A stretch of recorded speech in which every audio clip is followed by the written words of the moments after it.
महात्मा श्री राम ने कितनी अद्भुत बात कही। कथा अलग विषय, लेकिन कथा में रति होना एकदम अलग विषय। दोसरी रति मम कथा प्रसंगा। अब रति का उदाहरण दर्शन करिए।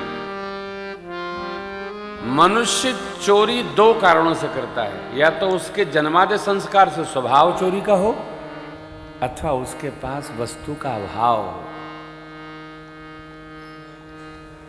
यदि चोरी स्वभाव से कर रहा है तो आप उसको काट डालो, वो बंद होने वाली।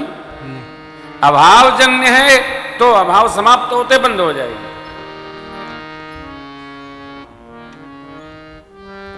उपाय क्या है महाराज? कोई उपाय नहीं है। जिस प्रकार से नशा करने वाले नशा का त्याग नहीं कर पाते हैं, आप उनको पटको, पलट दो, पानी में डुबा दो, लेकिन उठते ही फिर वही, छूटता नहीं। उसी प्रकार जो परम प्रेमी भगवान की कथाओं के भक्त लोग हैं, आप उनके साथ कुछ भी करो, दुर्व्यवहार करो, डांटो, भोजन न दो, वस्त्र न दो, वही पहने रहेंगे, फटा पहने रहेंगे, लेकिन भगवत कथा का रस पान करना वो बंद नहीं। ये स्थिति, इसका नाम रति है। लग जाए। जितने लोग आप पधारे हो उसमें सभी का टिकट थोड़ी बना होगा। 4 टिकट में एक बना होगा, 3 उसी सीट पर तीनों बैठ के आए होंगे। टीटी साहब, भैया आप टिकट, आपका टिकट तो एक ही है, कहाँ जा रहे हो? अयोध्या जा रहे हैं। अब वो खटपटिया होगा तो कहेगा पैसा भरो, भगत होगा तो कहेगा चलो ठीक है तीर्थ जा रहे हो, जाओ जाओ। रति, तीर्थ यात्रा की रति, भगवत भजन की रति, भगवत कथा की रति। मेरे सरकार के श्रीमुख वचन है, दूसरी रति मम कथा प्रसंगा। भगवान की कथा प्रसंगों में सहज प्रेम, ये रति, ये दूसरी भक्ति है। अब ये कैसे बनेगी? प्रयत्न करिए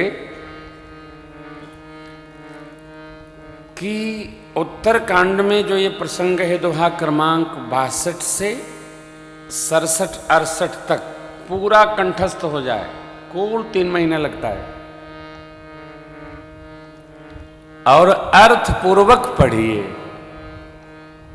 दूसरे के लिए नहीं, अपने लिए। जीवन में कुछ तो कंठस्थ हो जाना चाहिए। जो कंठस्थ हो जाएगा वही अगले जन्म तक जाएगा। पुस्तक वाला अगले जन्म तक नहीं जाएगा, वो तो यही धरा रह जाएगा। जो कंठ में आ गया वो हमारा। मेरा बड़ा आग्रह रहता है, भगवान को कोई भी भजन सुनाना है तो कंठस्थ करिए। जब कंठस्थ करेंगे आप तो आपके भाव में आ जाएगा, और कंठस्थ होते जब भाव में आ जाएगा तो सुनाते रहेंगे और प्रेम से नेत्र झरझराते रहेंगे। ये जो स्थिति है, ये जीव को परमात्मा की ओर धीरे धीरे धीरे धीरे इतना जोड़ देती है कि फिर मम गुण गावत पुलक शरीरा, गदगद गिरा नयन बह नीरा की स्थिति में हम प्रवेश कर जाते हैं। बड़ा सरल है। 62 से क्यों कह रहा हूं? प्रसंग भरपूर समझ में आना चाहिए। बहुत पहले सुंदरकांड का लोग पाठ करते थे। मैं पिछले 30 वर्षों से कह करके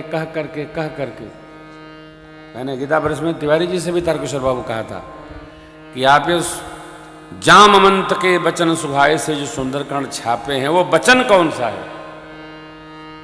तब गीता प्रेस ने 28वें दोहे किष्किंधा कांड से छापा। हर बात समझ में आनी चाहिए। अब हम कुछ सुनाएं, आपके समझ में नहीं आए तो सुनाने का अर्थ नहीं, समय की और हत्या है। देखिए, गरुड़ जी महाराज नारद जी के द्वारा भेजने पर सरकार को बंधन मुक्त कर रहे हैं। बालक का, सेवक का, पुत्र का यह अभिमान नहीं होना चाहिए कि मैं अपने पिताजी की, माताजी की अथवा बड़ों की सेवा कर रहा हूं। क्या होना चाहिए? हमको हमारे माता पिता की, सदगुरु भगवान की, संतों की सेवा का सौभाग्य भगवत कृपा से प्राप्त हुआ है। व्यवहार एक है, वाक्य अलग अलग है। सौभाग्य प्राप्त होना अलग विषय। हम लोग यहाँ कथा सुन रहे, गा रहे, ये सरकार से निवेदन कर रहा था, सरकार बड़े दिनों बाद भाव में उतरने का अवसर मिलेगा। हाँ बाबू, 3 साल से लोग आए नहीं थे, इस बार खूब भगत लोग प्रेम से दर्शन करेंगे और सबको बड़ा उत्साह है अयोध्या आने का। हम देख रहे हैं निरंतर लोग श्री अवध आ रहे हैं, निरंतर आ रहे हैं, ठाकुर के दर्शन करने जाते हैं। तो ये क्यों? तो भगवान की हमारे आप पर महती कृपा है, अतिशय कृपा है। उसके प्रणाम स्वरूप हम आप सत्कर्म और भगवत दर्शन में लग जाए।